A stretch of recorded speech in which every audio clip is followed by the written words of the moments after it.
Elisha बोल रहा है जो हमारे अंदर है, वो जो बाहर सेना है, जो बाहर सूखा है, उससे बड़ा है। इजराइल के सेना का कमांडर बोला नहीं, जो हमें दिख रहा है वो बहुत ही डिस्परेट है, बहुत ही चिंताजनक है, वो मेरी प्रॉब्लम से, मेरे विश्वास से बड़ा है।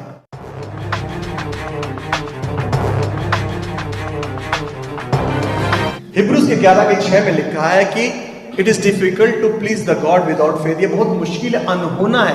अनहोना मतलब नामुमकिन है बिना विश्वास के परमेश्वर को प्रसन्न। और जो परमेश्वर के पास जाता है उसको विश्वास करना चाहिए कि वो करता है। अगर तुमको विश्वास नहीं तो प्रार्थना करो, अगर तुमको विश्वास है तो प्रार्थना करोगे। विश्वास की गई प्रार्थना उत्तर ला। विश्वास को बढ़ाने के लिए प्रार्थना करनी है ताकि हमारा विश्वास बढ़े। जब हमारा विश्वास बढ़ेगा, जब हम प्रार्थना करेंगे तो उत्तर ठक से आता है। हालेलुया। यिर्मयाह के 1:12 में लिखा है कि यीशु बोलता है कि मैं अपना वचन पूरा करने में जागृत हूं। I am ready to hasten, I am ready to perform my word, I am standing my word. जो मैंने बोला है मैं उसको पूरा करूंगा। जैसे ही हम लोग परमेश्वर का वचन बोलते हैं, वैसे ही ये आत्मिक जगत में काम करना शुरू हो जाता है। Word of God has a power to materialise the thing which is unseen. परमेश्वर के वचन वो ताकत है जो चीजों को बनाना शुरू कर देती है। हमको दिखता नहीं लेकिन वो बननी शुरू हो जाती है। Lord has created heavens and earth by spoken word of God. परमेश्वर ने धरती और आकाश को बनाया अपने वचनों से बोल बोल के। उसने कहीं नहीं लिखा है कि उसने जाकर के बनाया, और उसने बोला। All is good to whom those who believe in Christ Jesus। सब कुछ अच्छा उनके लिए जो यीशु में भरोसा करते हैं। Romans 8:28।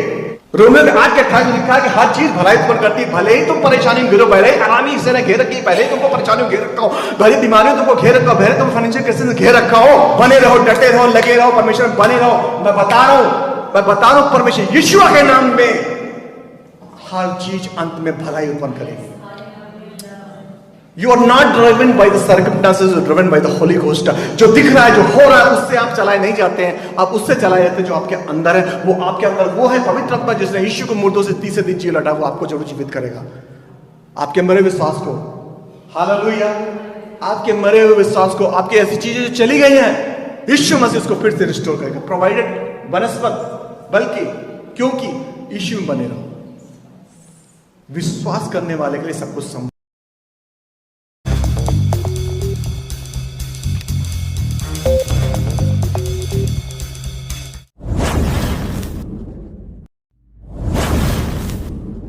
King 6 chapter and 24 verse will read। परंतु इसके बाद आराम के राजा बेदद ने अपनी समस्त सेना इकट्ठी करके शोम्रोन पर चढ़ाई कर दी और उसको घेर लिया। शोम्रोन पर चढ़ाई करके उसको घेर लिया। देखो, इससे अगर हम पहले देखेंगे तो एलीशा ने जो ऐसा था, जो राजा सैन कक्ष पे जो रूम में बातें करता था, एलीशा को मालूम चल जाता था। और एलीशा क्या करता था, इस्राएल के राजा को बता देता था। हालेलुया।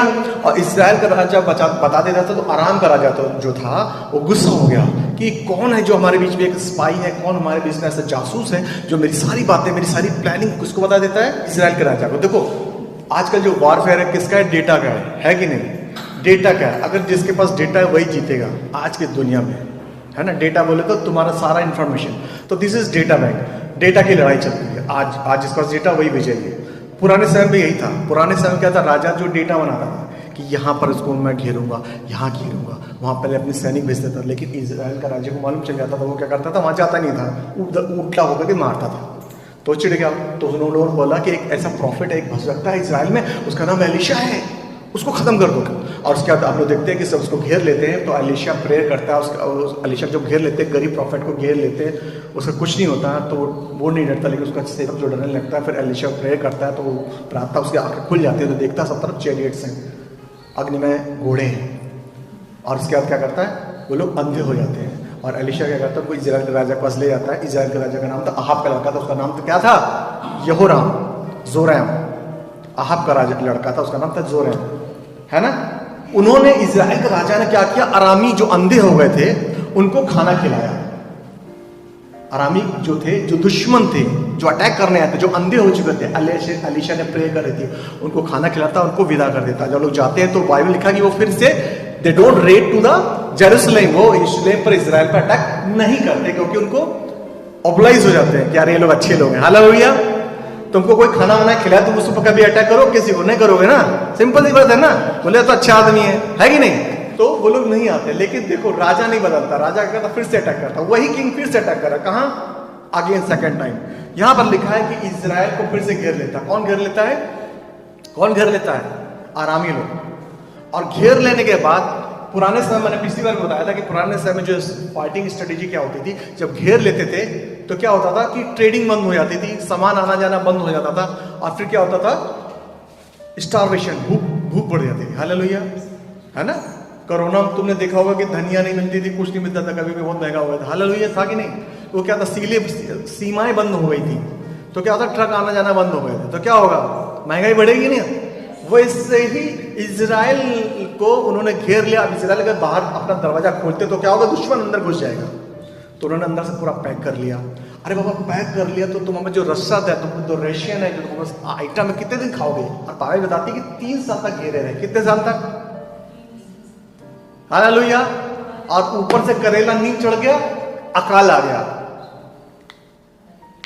हालेलुया। अगर आप आज ऐसी दशा में बैठे हैं कि आपका जो हाई जो फेथ था बिल्कुल निचले स्तर पे आ गया है, अब लग रहा कुछ नहीं होगा, तो आज का वचन उनके लिए। हालेलुया। जो अपने विश्वास से ऊपर में जाना के नीचे चला गया, उनका बिल्कुल बॉटम लाइन चले गए, उनके लिए मैसेज, ताकि परमेश्वर का वचन को खोला कर फिर से वापस लेके आए। ये वो कहानी है, वो इंसिडेंस है, वो घटना है, वो हिस्टोरिकल इवेंट है जो अविश्वास और विश्वास के बीच की लड़ाई को दिखाता है। हालेलुया। और आगे जो प्रोफेट, परमेश्वर का प्रोफेट, मैन ऑफ गॉड बोलता है, बहुत ही प्रोफेटिक वर्ड बोलता है। 7वां चैप्टर इसी में आगे पढ़ेंगे, दूसरी लाइन पढ़ेंगे। तब उस सरदार ने, जिसके हाथ पर राजा तकिया करता था, परमेश्वर के भक्त को उत्तर देकर कहा, सुन, चाहे यहोवा आकाश के झरोखे खोले तो भी क्या ऐसी बात हो सकेगी? कहा, सुन, तू यह अपनी आंख से तो देखेगा, परंतु उस अन्न में से कुछ खाने न पाएगा। टू पीपल आर स्टैंडिंग, दो लोग खड़े हैं, एक अनबिलीफ, अविश्वास का, और एक विश्वास का। दो लोग को देख रहे हैं यहां पर हम। देखो, एक राजा जिसको तकिया करता था, टेक लेता था, है? तुमने देखा होगा ना, तो दोस्तों को देखा होगा ना, एक दोस्त दूसरे ऐसे गले में बाएं डाल के चलते हैं ऐसे। सब देखा है ना, मस्ती करते हुए। दो दोस्त देखे ना, 18 साल के, बड़े तो नहीं, छोटे बच्चे जो 5 साल के, 10 साल के, 12 साल के, 13 साल के, देखो वैसे गर्दन में गर्दन चल के चलते हैं। देखा है? एक दूसरे झुके रहते हैं। हालेलुया। तो जो एक तो था कुछ ज्यादा झुका था, जो ज्यादा झुका था वो कौन था? राजा था। किस पे झुकता था? अपने एक कमांडर पे झुका रहता था। यानी कि he was taking all the councils from him, सब उससे क्या काउंसलिंग लेता था। कौन? राजा। राजा क्या नाम था? यहोराम, अहाब का दुष्ट राजा, दुष्ट पिता का लड़का, दुष्ट यहोराम। इसके हम आगे पीछे पढ़ेंगे तो उस समय क्या होता था। सोचो कि एक सूखा इतना खतरनाक हो चुका होगा कि आप जो बैठे, आपकी सिचुएशन इतनी खतरनाक नहीं होगी। सिचुएशन ऐसी है कि जो राजा यहोराम है वो गुजर रहा है और वो सुन रहा है, 2 औरतें आपस में लड़ रही हैं। 2 औरतें आपस में लड़ रही हैं। एक औरत कह रही है कि देखो सूखा पड़ गया, खाने को कुछ नहीं है। तो हमने एक प्लान किया। हमने प्लान क्या किया, तू मेरा बच्चा आज मुझे दे दे, हम दोनों खाएंगे, कल मैं अपना बच्चा तुझे दूंगी, तो कल उसको खाएंगे। क्या हम आज ऐसी सिचुएशन बैठे हैं? क्या नहीं बैठे हैं। हालेलुया।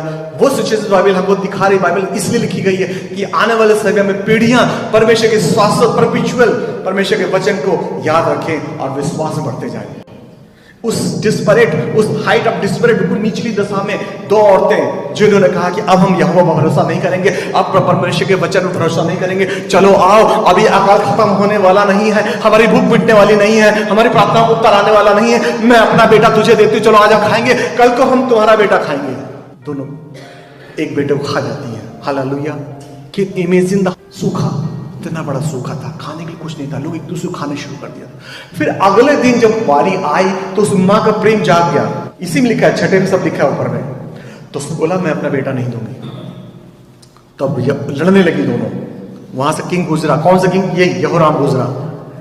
तो यहोराम बोला, अपने उसने वस्त्र फाड़ लिए, सैक क्लॉथ पहने था, टाट ओढ़े था, उसने अपने कपड़े फाड़े कि आज मैं एलीशा को छोड़ने वाला नहीं, आज एलीशा को मैं सर कलम कर दूंगा। ये सब एलीशा के पीछे हो रहा है। लोग जो है पास्टर को दोष देते हैं, एलीशा को दोष देते हैं, लोग परमेश्वर के वचन को दोष देते हैं, ये नहीं देखते तुमने क्या गलती करी है। राजा किसको दोष दे रहा है? एलीशा को, पास्टर को दोष दे रहा है। वो जो राजा है यहोराम है, जो अहाब का, जो इस्राएल का राजा, किसको दोष दे रहा है? पास्टर को दोष दे रहा है। अपना कर्म नहीं देख रहा है, अपना कर्म देखेंगे। निकलो, लिखो Deuteronomy 28 chapter read and 52 verse please read. व्यवस्था विवरण 28 अध्याय खोलेंगे, 52 लाइन पढ़ेंगे। ये सब क्यों हुआ? सूखा क्यों हुआ? दुश्मन ने अटैक क्यों करा? उसमें लिखा है, और वे तेरे परमेश्वर यहोवा के दिए हुए सारे देश के सब फाटकों के भीतर तुझे घेर रखेंगे। वे तेरे सब फाटकों के भीतर तुझे उस समय तक घेरेंगे जब तक तेरे सारे देश में तेरी ऊंची ऊंची और दृढ़ शहर पनाहें जिन पर तू भरोसा करेगा गिर न जाए।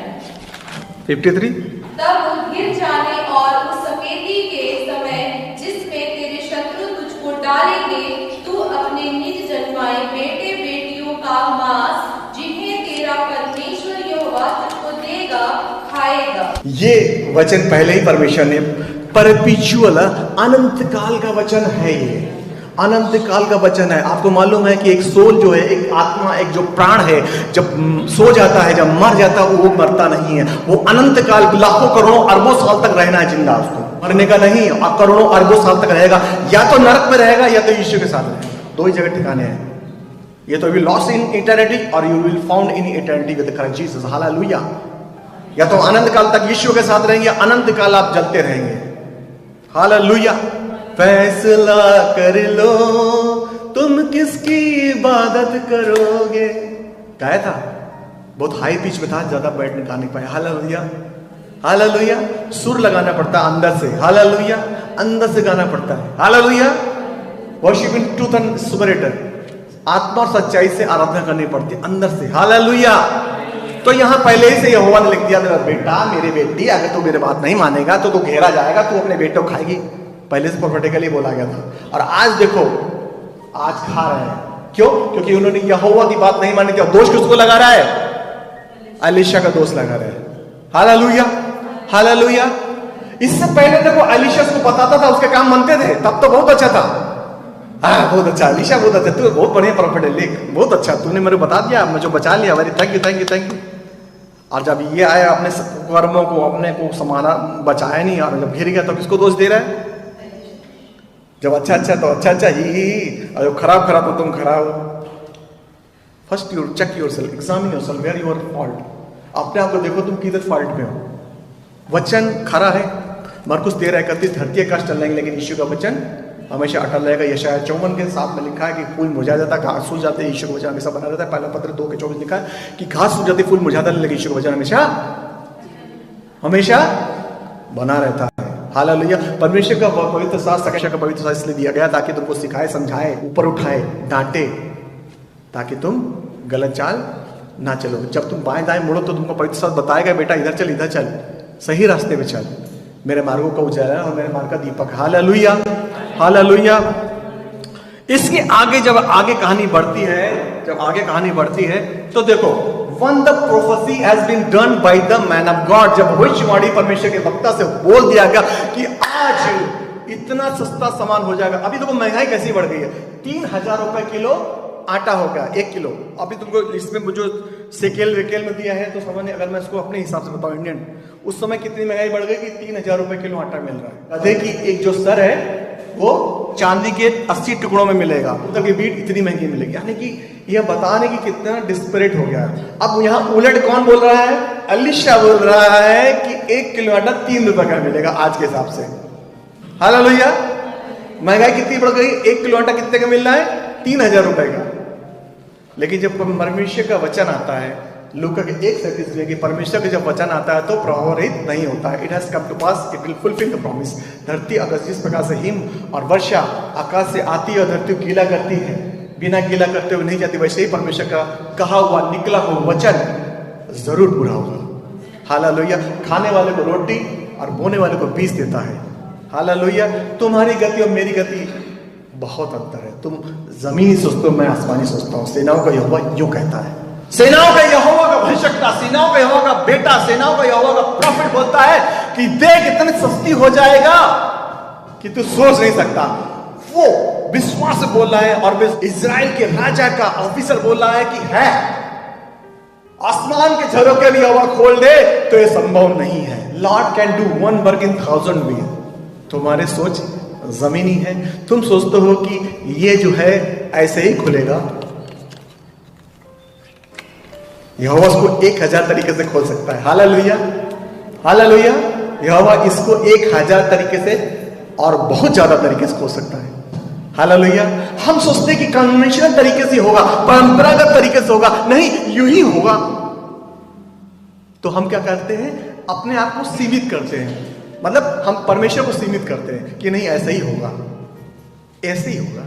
नहीं, हमारे बीच में एक ऐसा परमेश्वर यीशु मसीह है जो हमारे सोच से बोल के काम कर सकता है। Hallelujah, hallelujah. तो उसने कहा, वो सोच नहीं सकता, वो सोचता अरे 3 साल से घिरा हुआ है, बाहर आरामी लोग हैं, हमको फाड़ खाने के लिए बैठे हुए हैं। जो अंदर है वो बाहर से छोटा है। कौन बोल रहा है?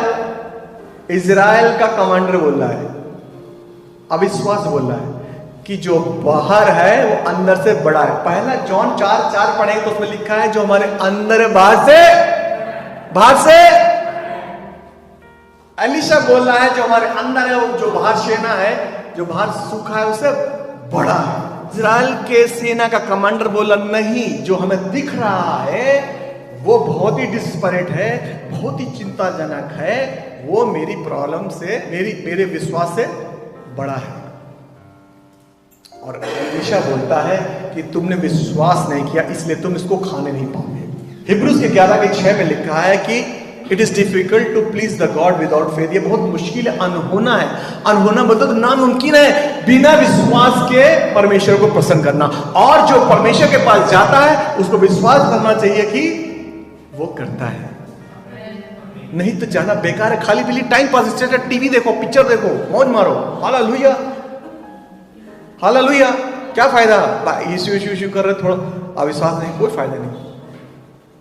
अगर तुमको विश्वास नहीं तो प्रार्थना करो, अगर तुमको विश्वास नहीं तो प्रार्थना करो, अगर तुमको विश्वास है तो प्रार्थना करोगे, अगर तुमको विश्वास नहीं तो प्रार्थना करो, और तुमको विश्वास नहीं है तो प्रार्थना नहीं करोगे। प्रार्थना तब करोगे जब विश्वास हो, और अगर तुम्हारा विश्वास है प्रार्थना करो, तुम्हारा विश्वास बढ़ जाए। और प्रार्थना, विश्वास की गई प्रार्थना उत्तर लाती है। विश्वास को बढ़ाने के लिए प्रार्थना करनी है ताकि हमारा विश्वास बढ़े। जब हमारा विश्वास बढ़ेगा, जब हम प्रार्थना करेंगे तो उत्तर ठक से आता है। हालेलुया। यिर्मयाह के 1:12 में लिखा है कि यीशु बोलता है कि मैं अपना वचन पूरा करने में जागृत हूं। I am ready to hasten, I am ready to perform my word, I am standing my word. जो मैंने बोला है मैं उसको पूरा करूंगा। हालेलुया। और यहां जो बोल रहा है, और देखो आगे क्या होता है, उसके बाद the spoken word of the God start doing. जैसे ही हम लोग परमेश्वर का वचन बोलते हैं वैसे ही ये आत्मिक जगत में काम करना शुरू हो जाता है। Word of God has a power to materialise the thing which is unseen. परमेश्वर के वचन वो ताकत है जो चीजों को बनाना शुरू कर देती है। हमको दिखता नहीं लेकिन वो बननी शुरू हो जाती है। Lord has created heavens and earth by spoken word of God. परमेश्वर ने धरती और आकाश को बनाया अपने वचनों से बोल बोल के। उसने कहीं नहीं लिखा है कि उसने जाकर के बनाया, और उसने बोला पहला जेनेसिस 1:3, और उसने बोला पहला जेनेसिस 5:5, 5:9, 5:7, 5:11, 5:13, और हो गया और हो गया और हो गया और हो गया। और अंत में परमेश्वर ने कहा सब कुछ अच्छा है, all is good. Hallelujah. All is good to whom those who believe in Christ Jesus. सब कुछ अच्छा उनके लिए जो यीशु में भरोसा करते हैं। रोमन्स 8:28। रोमियो के 8:28 में लिखा है कि हर चीज भलाई उत्पन्न करती है। भले ही तुम परेशानी में गिरो, भले ही आरामी इससे ने घेर रखी, पहले ही तुमको परेशानी में घेर रखा हो, भले बीमारियों तुमको घेर रखा हो, भले तुम फाइनेंशियल क्राइसिस में घेर रखा हो, बने रहो, डटे रहो, लगे रहो, परमेश्वर में बने रहो। मैं बता रहा हूं परमेश्वर यीशु के नाम में हर चीज अंत में भलाई उत्पन्न करेगी। You are not driven by the circumstances, you are driven by the Holy Ghost. जो दिख रहा है, जो हो रहा है, उससे आप चलाए नहीं जाते हैं, आप उससे चलाए जाते हैं जो आपके अंदर है। वो आपके अंदर वो है पवित्र आत्मा जिसने यीशु को मुर्दों से तीसरे दिन जी लौटा, वो आपको जरूर जीवित करेगा। आपके मरे विश्वास को, हालेलुया, आपके मरे हुए विश्वास को, आपकी ऐसी चीजें जो चली गई हैं, यीशु मसीह उसको फिर से रिस्टोर करेगा। प्रोवाइडेड बनस्पत, बल्कि क्योंकि यीशु में बने रहो। विश्वास करने वाले के लिए सब कुछ संभव है।